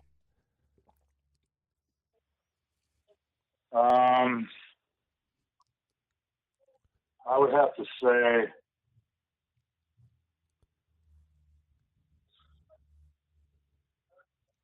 Mario Lemieux. Wow. I forgot, I didn't forget. I know the time, but he's one of my, I think he's probably the most, mesmerizing player, beautiful player I've ever watched. I'm not taking away from anybody else. I fucking love Gretzky and the rest of them too, but I can't imagine not only are you coming out of midget, basically, you're having to defend against Mario fucking Lemieux. I mean him being young too, but. You guys went the same draft, right? He was first overall the year you were fourth? Yeah, just me personally, it was like, I was playing all the games, and, you didn't always play against a lot of the guys that you were drafted with. Yeah. And, just being a athlete, you have a little bit of swagger where when you're playing against someone in your mind, not in a disrespectful way, you're like, I'm gonna outdo this guy I'm playing against, or I'm better than him, or I'm gonna be better than him, or I'm gonna do whatever it takes to be better than him. It's a great point. And the first time I played against Mario, I was like, this fucking guy is my age. And he is the best player I've ever. And I'm like, he is the best player I've ever seen, bar none. Yeah, I can see how, as an NHL defenseman at the time, again, playing for Toronto, no offense, that would have been not that Pittsburgh were all that, but holy fuck, watching Lemieux come at you. How about on your own team? Any guys on your own team take you under their wing? Oh yeah, definitely. Boreas Salming, he was unbelievable. He oh, what a great snag! That guy basically, that guy took a beating for every European, or as big of a beating as anybody. For the gates to open, he's a pioneer, because of guys like him. That's why hockey's a worldwide market now, and the NHL is, the NHL. He's a big part of why they kept going over there to get guys, because he came here and he was just like a whole nother level of, brand of defenseman, a different brand, multi-dimensional, and he was my roommate. And as a person, he never was negative. He was always, if he was quiet, he probably was saying, okay, you probably should have played better, or you had a bad game, but he was an unbelievable teammate, leader, just a great guy. And A great player for sure. But Boria was he was good to us young guys, because when I was on Toronto, my rookie year, there had to be 10 of us guys that were 20 or younger. There was me. We'll go into Wendell, me, Russ Courtnall, Gary Lehman, Gary Nyland, Bob McGill, Steve Thomas, Jeff Jackson, Ken Reggett, Todd Gill. We were all like 1964, 5 or 6 birthdays. Wow. Playing on the Toronto Maple Leafs together. What a time. Yeah, it was great. It was awesome. I can imagine. But talking about Salming real quick, just as you were mentioning how he was somebody who kind of opened some doors and gates to international hockey players getting more into the NHL. It was something I was kind of curious about as we were talking about your transition from midget to the NHL, and it only, and just having that Olympic and international experience in between. Do you think the climate of that helped raise because there weren't as many people from those European countries playing in the NHL at the time? Do you think like that the quality of that international hockey at that age kind of helped prep you for the NHL? Yeah, to a certain extent, and I think like even if the Euros, the Europeans when they came, I think just the way the world is, mm-hmm. there would have been guys that would have been bringing the training tactics back, because I was doing stuff that Russians were doing off ice. My coach when I was 12 was Ray DeGrendel, and he was a big proponent of USSR hockey, mm-hmm. and we were doing plyometrics and box jumps and wall sits and all that in 1977, 78. Oh, and wow. Then, and then I look at my path to the NHL, then I look at guys like Peter Klima and Sergei Fedorov. Yeah. It's like, just imagine those guys. Those guys came here with nothing but a hockey bag and their name. Imagine. That's They incredible. fled another country and came here with their name and their gear. That's pretty amazing if you think about it. Like it is, yeah. It's what those guys go through, and I think definitely the league, and as a player, you look at those guys and the things they do is different than the way the game was being played here, and just the way it transitioned in the early 90s with how the game was being played with systems. It's mm-hmm. and then what's going to happen is what works is what everyone tries to morph, right? Yeah. Whether they got the personnel to do it or not, they morph into it, and it's like, well, you don't have the personnel to play that way, but they try to do it anyway, and then then they try to change you don't want to be the team that's trying to change the personnel to morph into what won 2 years ago, because now all of a sudden, everyone's got the European type thing, and now all of a sudden the Anaheim Ducks win it, and they're all big, farm, strong Canadian dude. You know what I mean? It's a tough gig to try and follow the leader rather than be the leader, right? Yeah, I saw Shanahan talk about that like yesterday. He was doing a big media blitz after he signed his extension. It was one of the things he talked about, how reactionary the league can be. It's like, oh, the Penguins won a cup with Letang hurt, so now you don't really need a number one defenseman to try to get. And like the way people constantly what teams are constantly trying to adjust to what the team 1 or 2 seasons ago won with. But because the league and the style of play is so constantly changing, it's just impossible to keep up with it. And something new is breaking through every year. Well, I can see how back when Al played, it would have been like you playing with the U.S. Olympic team would have really helped because you're seeing different aspects. But now everything is globalized. Yeah. Someone got an idea, someone else got the idea. You can pick the ideas basically. Back then, minds were still being expanded on what to do. Like Al said, you're playing against Russia. These guys are off ice training, and we're not. Basically, I think Al's era. Correct me if I'm wrong, you used camp to get in shape more than anything. You did some stuff in the summer, but not as crazy as the Russians. Al, listen. Yeah. I would train like 6 to 8 weeks up into the season, leading into the season, and that was wasn't around the clock job, right? Totally. I mean, it was a job. I guess you could never say hockey's really a job, but it's what you do for a living, I think, more than a job. It's a passion, right? Calling sort of thing, yeah. Yeah, that's why I can't believe. I mean, I kind of relate to being on a team like that at a young age, but you coming in and having an impact right away is amazing. And in your Toronto years, without, Al played 6 or 7 years in Toronto, was an All-Star. Al, there's so many memories. I mean, if it's me, probably just meeting Borje Salming is one of the best memories. But do you have any memories, before I move on to some other questions, about Toronto that stick out to you? Yeah, I think as the years went by, we got better and better. Went from my first year, we didn't make the playoffs, and it seemed like every year after that we did. I think I missed them once when I was injured. Whether we got in or squeaked in or whatever, I mean, 16 out of 21 teams made it, but it was still not easy to do because, you're in a division playing Chicago, Detroit, Minnesota. You're playing teams 8 times a year.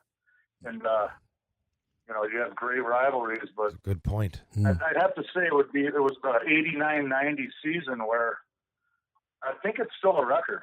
I think it's still a Leaf record. Most goals by a team for a season. We had like 350 or something goals. Wow. It was fun. One game we beat Edmonton 11-9. Wow. That's a story in incredible. itself. Look at that, Al. Fucking 75 games, 21 snipes, 135 minutes. You had a good year. Go ahead. I was like that 11-9 game. I think I was on the ice for like 5 of our goals, and I was -1. Holy shit. That's So we unfucking beat 'em believable. Now, there's 11-9. a story you won't hear much anymore. But that's a wild memory. Fuck, of course I'd remember that if that happened to me. So now, Al, moving through, because it was just fun because you were getting better every year, and at that point in time, we had Wendell, Gary, Russ, we had Vinny Danfus, Luke Richardson, Eddie Olczyk. We had a decent team, and it was fun seeing the team get better every year, and then actually getting into the playoffs, winning a round. Then I think we lost in 7 games to St. Louis in overtime. A walk-off goal where kind of all your hard work, you see that there's progress. You know what I mean? It's not like totally. Yeah. It's not like every single year you're not playing in the playoffs or whatever. You're seeing some progress. So And you came in as, your roots. I tell this to everyone. It's like, I just feel like every guy should get to play for a Canadian team. Because in my opinion, I'm an American guy and all that stuff, but I got to be a Toronto Maple Leafs, and I realize that the fabric of the sport is Canadian. It always has been. It always will be. It's growing in America, all that stuff. But the passion with Canada and being a Toronto Maple Leaf and playing in Canada, it's just unbelievable. Well, that's a lot of the things I get to do now were because I've played as a Maple Leaf, and I was an All Star a few times as a Maple Leaf, and it's an awesome thing. And like they always say, if you don't like the way something looks, change the way you're looking at it, because it can be overwhelming when you're young, the pressure and all that stuff. But looking back, it's like, man, that is something to be embraced. Being in the fishbowl like that, the things that an opportunity and how there's nothing like it. I was on teams in Washington, and I loved, being a Washington Capital, where every year, are we going to fight for we're going for the President's Trophy and going to try and be the best team in the league and win the Stanley Cup. And it's just, being in Toronto is just, it's a gift. Yeah, well, that's no doubt about it. That's really comforting to hear as a Canadian, You know, I mean, I take a lot of pride in being from Newfoundland, but for someone like yourself who came up through the U.S. system and to have adapted and to enjoy playing, I think that's, in the end, Leafs fans are going to love hearing that because, and they have had a hard history, but Al makes a good point, man. Back then, there's only 21 teams, so I guess they had to play, if a team is in your division and they're dominant, fuck me, you got to play them 8 times a year. I know, it's correct. And Al, to make that segue into Washington, so you go to Washington. I believe it was during that time the hardest shot competition starts. Were you aware that you had the hardest shot in the NHL? I thought I'd be in the mix for sure, just because you're scoring goals from the blue line. That's true. You are putting it in. You're putting the puck off the twine against a National Hockey League goalie from the blue line. You're right. But weren't you also like the times that you won hardest shot and set the record? You were also in fastest skater those same years, weren't you? I was in it. I came in second a bunch of times, and then one time, arguably, I came in first because someone cheated. But we won't talk about that. But yeah, like not only hardest shot, but one of the fastest skaters in the league at the same time. This brings me to my next. Because I mean, we could ask him. I could ask him fucking 10 questions on every single year he played. I mean, while he was in Washington, he had 66 points and 169 penalty minutes on 25 goals.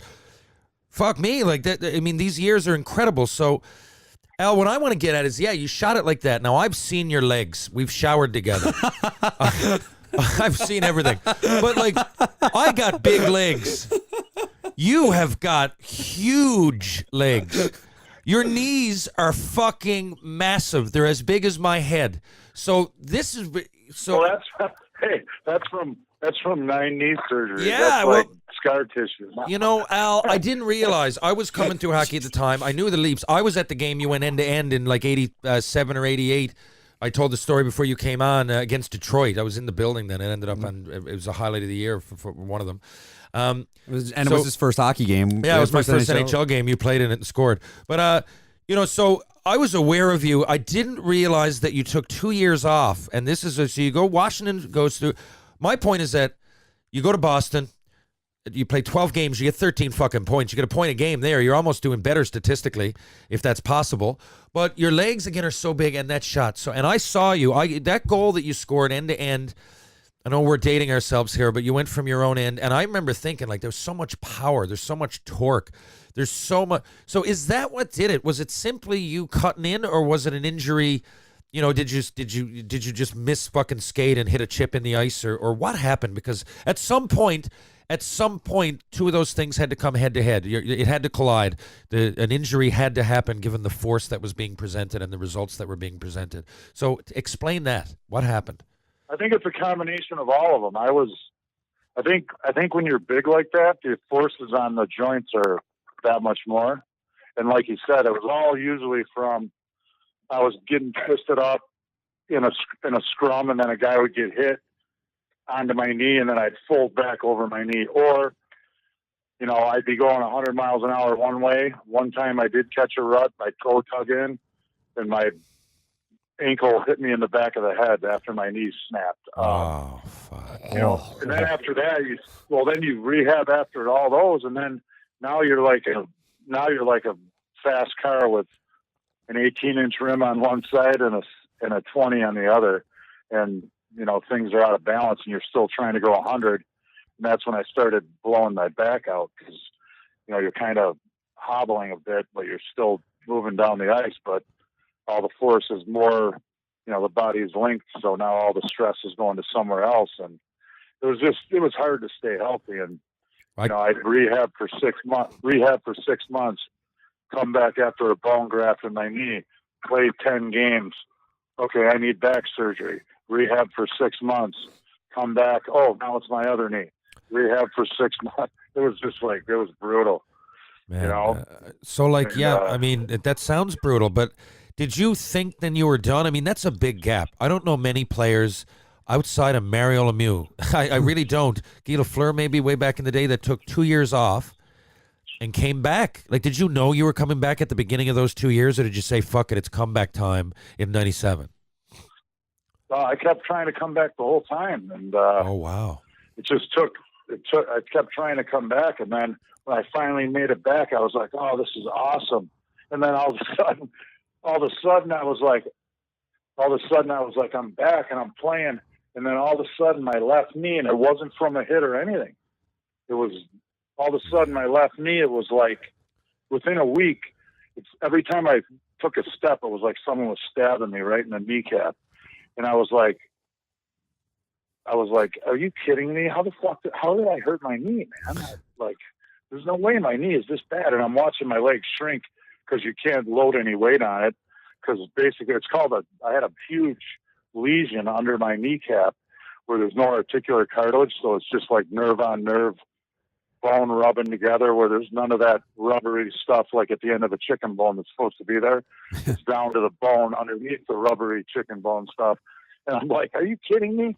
And then I was like, that's when I shaved my head. I was like, that was the internet was just starting, and I was like, I got a tick. I fucking got a tick, and now I got. Wow. I thought I had a tick. You thought I had a tick? I was like, I can't. I didn't hear you the first time. Holy fuck. Yeah, I was like, oh my God, ticks cause, chronic fatigue, and they cause arthritis, or rheumatoid arthritis. I'm like, I must have a tick. So that's finally when I shaved off the skullet because I thought I had a tick. Jesus Christ. Oh, the skullet. Was the skullet, were you encouraged to do that, or was that your own idea? No, that was just like trying not to be bald when you are bald. Wow, that is fucking unbelievable. It became a household name. The I know. Skullet. I had a faux hawk for a couple of years because I thought it was if I pushed it from both sides to the middle, it would work the same way. It didn't really do it for me. My buddies went for Al Iafrate as Halloween, not once, not twice, but thrice. Oh wow! I remember three fucking Al Iafrates, all with the Skullet and an Al Iafrate jersey. That's all was needed. That's incredible. And Al, so. You go to San Jose, but you fucking muscle out for 50 or 60 games there. If nothing else. 59 games as a Shark. 59. So if nothing else, even though you were injured, you got to live in California. That must have been a totally different experience than, say, playing in Toronto or even Washington or Boston. Back when San Jose was probably only 6 or 7 years into their existence. How was it playing in California to close out your career? That was a great organization. Once again, I was there for a few years, and you just saw the team. Like when I was there, all the young guys that were there were Mike Ricci, Sean Donovan, Jeff Friesen, Marco Sturm, Patrick Marleau, Mike Raschi, Brad Stewart, Hannon. Like you saw that team was going to be a good team. Yeah. And my first year there, we didn't make the playoffs. Then my second year there, we did make the playoffs, and we lost to a better team. We lost to Dallas in 6 or 7, and it was you just saw, and then I retired, and then afterwards I'd watch the guys and just, Patrick's still playing. You'd see the guy, you'd see the guys turn into the great players they became, and all that kind of stuff, and you're just happy for them because the roles were reversed, where you're the older guy being accommodating and making these young kids feel comfortable and and show them as good of a time and be a good guy. And I just tried to be, the way Boria was to me, and just be, like a buddy. No, that's great, Al. And what's funny? So they had a great reputation for bringing the young guys along. I actually picked 2 or 3 summers, at least 2, and I've talked about it on here before. I went to Brainerd, Minnesota. San Jose used to have a camp in the summer in Brainerd, and all those young guys. Grillo. Chuck Grillo and Dean Grillo. Yeah, you're right. They used to have this thing in Brainerd, and they let me piggyback it. Myself, Sheldon Surrey, Radek Bonk. There was a few of us that our agent worked for IMG, and Friesen they also had, and Scott Hannon. So the boys kind of let us, I think, piggyback this camp, but it was all San Jose guys. But I actually know a lot of the guys you're talking about because I spent a few summers with them, and you're right. They were great young guys to learn with, and they were being brought along the right way. San Jose had a great reputation for that at the time. I don't know if it still happens. So listen, sorry, I was going to say after that, after you retired at the end of the 98 season, you tried another comeback again after a couple years, right? You had Yes, indeed. yeah, you were with you signed with Carolina, I think. Is that do I have that right? Yeah, I signed with them, but never played and didn't take the money. You didn't take the money. There you go. Good. But how was that process? Like when you No, got back into it? Yeah. I signed a contract, and once again, I was feeling okay. I signed a contract, started working out that summer, and I started working out that summer, and then all of a sudden, my back, and I was like, man, there's no way I'm going to be able to play. Mm. And Pete Carmanos was just like, well, just come to camp. I'm like, listen, Pete, if I come to camp, I'm tough enough to step on the ice. I'm like, but there's no way I'm going to last. I'm going to need back surgery, and I'll probably be out the whole year. Oh, wow. You'll be paying me to play no games. Mm. So I was just like, man, this is the guy who got me my start by being a pioneer for American hockey players. I'm like, I don't want to go out as a guy that signed a contract, never played a game, made a bunch of money, and didn't play for the team. So I was just like, I'm going to retire and be done with it. And that was it. First of all, that's a very admirable thing. Yeah. Second of all, it's a very, to me, that shows, Al, if people don't know it already, how good a player you were, that they were really willing to sign you after another 2 years off. And that's, to me, that's a real feather in your hat. How long, which brings us to now, but now we're in 2019, so that's 20 years ago. So in between, I've known you for at least 10 years doing these events. When did you start skating and doing these alumni events? And is your knee fine now? You know what? Well, I'll answer the knees are always sore because I've had 9 big surgeries on them. But it's, all the stuff we do for all these charities, like my knees are sore, things can be a lot worse. So if I can do something to help a cause another way, I'll do it. But it's tolerable. Wow. Okay. So I love doing it. But you're one of the best at it, by the way. For 3 years, I was in a funk. I was 33, and in my heart and mind, still wanted to play. Mm-hmm. So I was in a massive, bad place mentally. Almost like an early midlife crisis. You're out of hockey. Yeah, you don't really know what to do with yourself, I assume. Yeah, no, I was just like, my kids were 4 and 8, so I just kind of became, a dad that was at home all the time with the kids, and my kids had seen me go through so much, with all the injuries that I'm sure they didn't remember it, but I really didn't get to see a lot of them because I was always, in so much pain or at rehab or in Alabama having surgery and, Los Angeles having surgery and not around them and trying to get back to play, on this grind that, I was missing stuff. So for 3 years, I spent as much time as I could with them and was in a funk because in your heart you still want to play, but can't. So that was a tough time. And then I didn't start doing these till 2013, probably.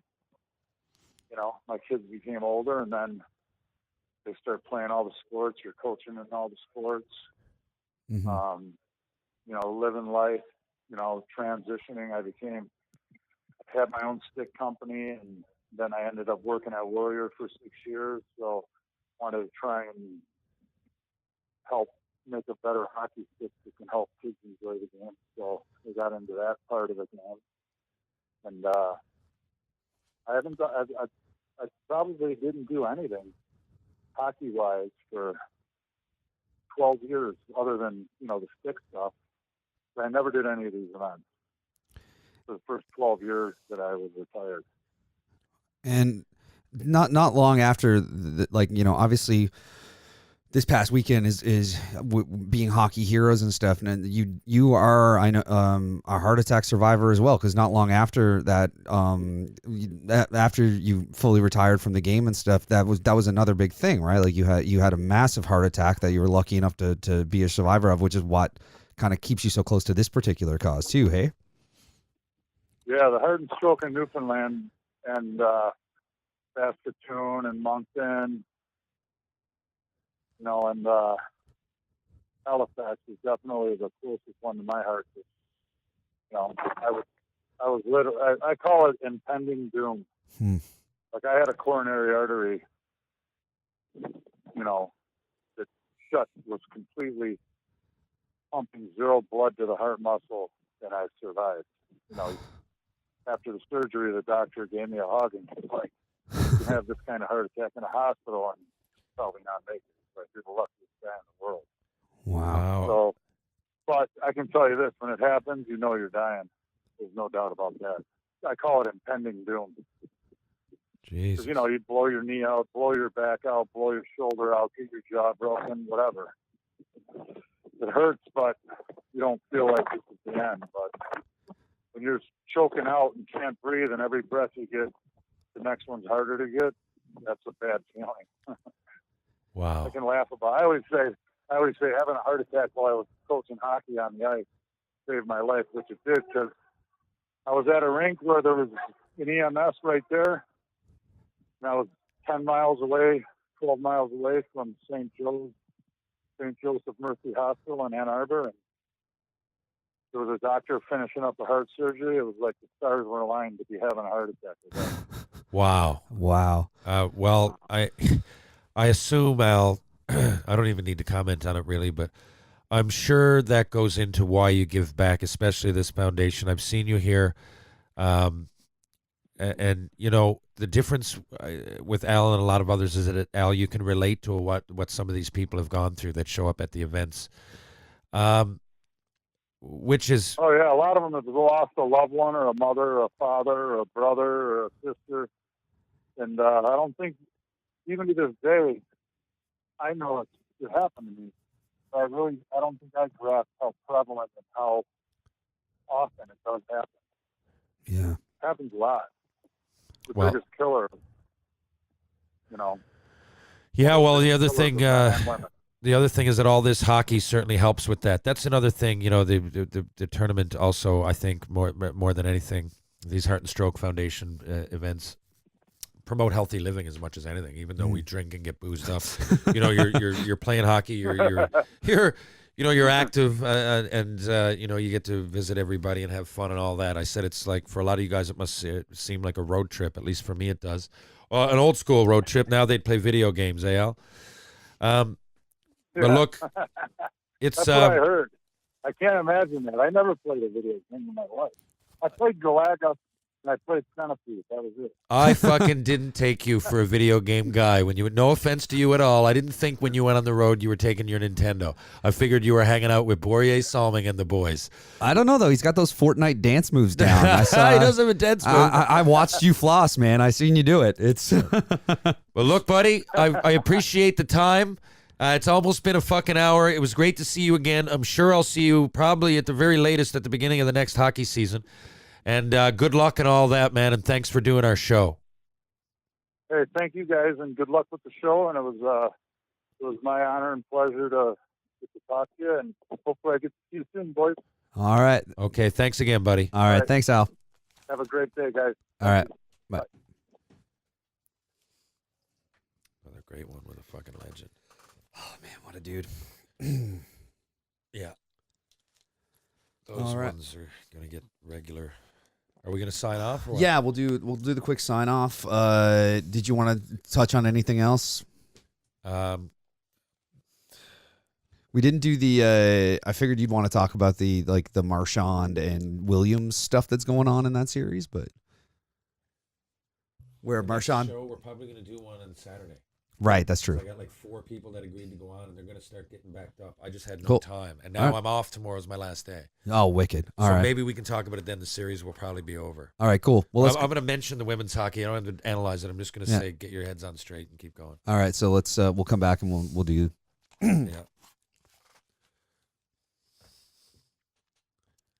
All right. Wow. Huge thank you to Al Iafrate for taking the time to talk to us. That was so incredible and, great to learn so much about him as well on top of everything else. It was like I didn't quite understand that like he had gone from just midget to it's midget, insane. the Olympics, the NHL over a 16-month period Crazy. is insanity To have to me. defend against Mario Lemieux Yeah. 1 year, and then 2 years before be playing local midget players in Detroit is insane. Yeah, no, it's not, and in between you're playing like best of the best of the rest of the world, because at the time like the U.S. team was made up of guys who weren't playing in the NHL, and then the rest of the world were guys that could be playing in the NHL but just weren't. Exactly. So I can see how it helped in a twisted way, because I don't think he would have realized that at the time that there was so much innovation happening within the game, and that Europeans soon were going to dominate in the NHL.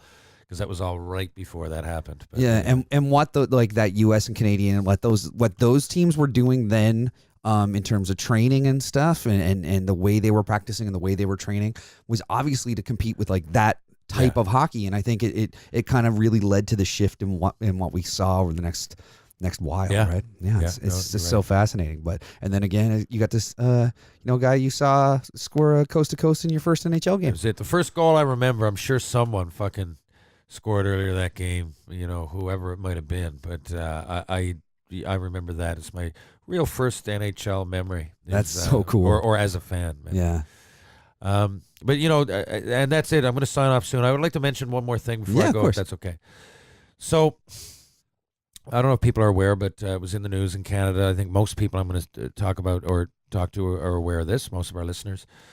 That the female hockey, so the Canadian League, whatever it was, the Canadian women's, the Canadian, I think it's the CWHL, like the Canadian Women's Hockey League. Yeah. So that shut down, and you really hope you wish that the league keeps going for the girl. I know they shut it down in some form. I hope it resurrects. Mm-hmm. I think it will. I really, really think it will. And there's a North American Hockey League. Yeah. So the North American kept going. I think if the North American had shut down, I'm led to believe that a lot of people in one league hope the other one would shut down, and then because I think the NHL would probably step in. Yeah. If that happened, right? I'm led to believe that. This is coming none other than watching my buddies Jeff Merrick, Ken Reed, talking to them. Just listening to people analyze it every day. Jeff Blair, Bob McKenzie, Bob McKenzie, Bob McCowan, whoever it might be. So I'm not. Point being, I don't have an inside source, so I don't know. It seems to me, though, that the NHL would step in if that happened. Mm-hmm.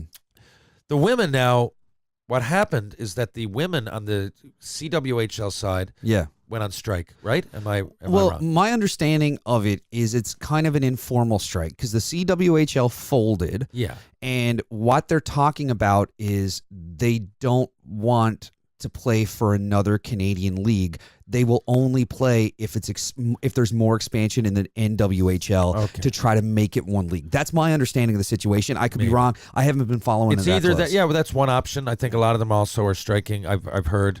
Maybe this is wrong, but that's at least one option. Yeah, and maybe are striking for they want someone, maybe the NHL to step in. Because the other thing is when the CWHL folded, the NHL maintained their commitment to women's hockey. So I think they were spending $100,000, whatever it was, but it was $50 between each league. I think and they said they were going to maintain the commitment, but all that $100,000 goes to the NWHL now. Now, if the NWHL or whatever it is shuts down, it'll probably be a lot more than $100,000. I'm guessing as the possibilities lie as far as every team having an NHL team. Who knows? Ladies League, or at least most, whoever wants to get on board. So it'll probably be more lucrative. But as a note to the women, I don't think the right way to do it is to go on fucking strike. First of all, you're not making any revenue. It's why you folded. So you're only striking for moral reasons. You're striking against the very people that are going to fucking help you, that you're looking for help. It's one thing to strike or players to go on strike in the NHL, the league's established. So you can argue this to the day. Some people would say, oh, these guys make too much money. Others would say, fuck the owners, whatever. And there's all kinds of tidbit analytical, if you will, information that lies under those book covers. But I'm just saying, if the optics aren't great, half of these girls striking don't have somewhere to play anyway. I'd play nice. What's the saying about honey with a fucking fly? Is you catch more flies with honey than you do with vinegar. Yeah.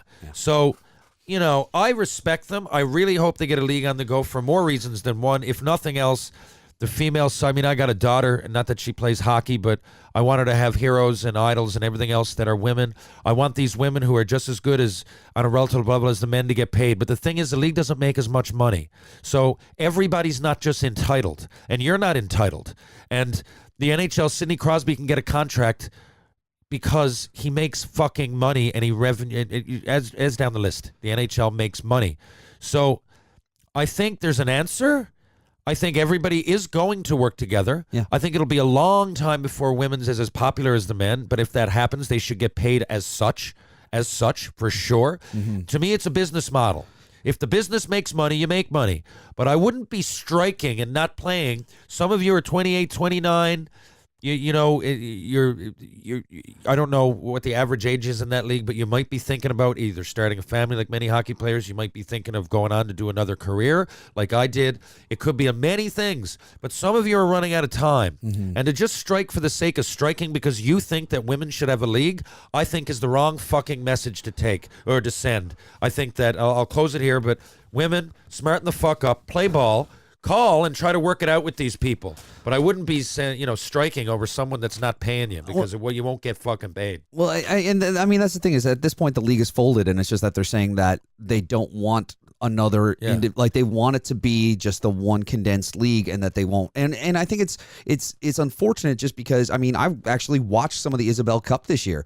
I actually watched some of that game, and it was great hockey. I love it. And when we were talking about Kawhi and we were talking about all that stuff earlier, one of the things I was going to bring up is Marie-Philippe Poulin, who had an injury, couldn't play, still dressed and sat on that bench to be with her team for the championship game. Now, I'd rather my daughter see fucking things like that. Mike, keep going. And I mean, luckily that team is one of the teams that's getting absorbed into the NWHL, and it'll keep going. And I think that's what's happening now is just that it's and I don't understand the situation. I don't understand exactly what's happening with regards to like a strike, because again, how can you strike from a league that doesn't exist? But it's a super confusing thing that I can't really wrap my head around. But I agree that I just think the whole situation is kind of bad timing because the women's game was starting to do so great. All the stuff that with Kendall Coyne Schofield, all these things that were happening for the league that were really good and really positive. The CWHL folding and the stuff that happened in the women's world championships with the overturned goal in overtime and then losing it in a fucking shootout. It's just both those things just kind of made you go, oh fuck! Like I know could have been so like it was so much momentum and stuff, and then it just felt like it got doused out really fucking fast. Look, I really agree, and I hope I'm equality, all that shit. I'm that guy, and I read a bit, right here. To me, it can be summed up just the strike is the wrong word, and they shouldn't think about using that. They shouldn't actually go on strike. It's a moral strike more than anything, and I think it makes them look less humble and more self-righteous, and you don't want to look like that when you're looking for favor be done for you, because in the end, it's going to be the NHL doing you a favor. So cut out the fucking shit with striking, and let's everybody talk, and hopefully we see a great women's league coming up soon. And that's what we want to see, because we really want to see that league grow and we want to see that game grow. But on that note, we'll actually take our leave for a little bit because we're actually going to be back recording in just a couple days. But you're going to hear this hopefully, like we're recording this Wednesday night. It is. I think hopefully I'll get this up Thursday so people hear that. And we'll be back recording with somebody in a couple days. In the meantime, you can find us. I'm at Hickey, Mike across everything. I'm Terry Ryan 2020 on Instagram and Terry Ryan 20 on Twitter. And we're at 3MI Podcast across everything, and 3mipodcast.com is where you can go get information, get pack episodes, get all that stuff, but also shop at our store and get a nice hat like the one TR is wearing right now that you might have seen in his Instagram story tonight. You might see other stuff kicking around. And if you're bored enough, you can follow Chuck at Smokes Indoors. But in the meantime, we'll be back at you next week to talk at you a little bit more about some hockey here at Third Man In. Thanks, everybody.